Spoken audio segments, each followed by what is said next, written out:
नियमित व्यायामामुळे आतड्यांचे आरोग्य सुधारा। नियमित व्यायाम केल्याने तुमच्या आतड्यांचे आरोग्य सुधारते, असंच म्हणू शकतो की हा एक सिद्ध मार्ग आहे। आतडे सक्रिय राहतात, याशिवाय तुमच्या आतड्यांमधील बॅक्टेरियाचे संतुलन प्रभावित होते। उत्तम झोप, निरोगी सूक्ष्मजीवांसाठी आदर्श वातावरण, तर कमी झोप आणि ताण यामुळे तुमची पचनसंस्था बिघडू शकते आणि आतड्यांचे अस्तर देखील कमकुवत करू शकते।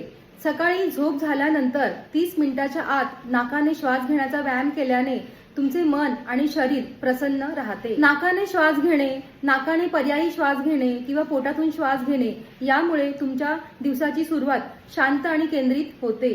नाकाने श्वास घेतो तेव्हा आपण हवा बाहेर सोडली जाते वातावरणामध्ये आणि त्यामुळे हवेला आर्द्रता मिळते आणि श्वास घेणं सोपं जातं आणि फुफ्फुसावर जास्त ताण येत नाही। आपले आतडे हे स्थिरता, संतुलन आणि काळजीवर अवलंबून असते आणि योग्य सवयींनी पोषण देऊन आपण केवळ पचन सुधारत नाही, तर आपण एकूण आपले आरोग्य आणि ऊर्जा सुधारते। पोषक आहारही आपले आतडे सदृढ ठेवतो आणि बद्धकोष्ठतेचा त्रास होत नाही। याच सोबत पुरेसे पाणी प्यायल्याने आपले आरोग्य देखील चांगले राहते। वनस्पतीपासून मिळालेले अन्न खाल्ल्यास आपल्याला अन्नातून तंतू आणि बरेचसे पोषक तत्व मिळतात।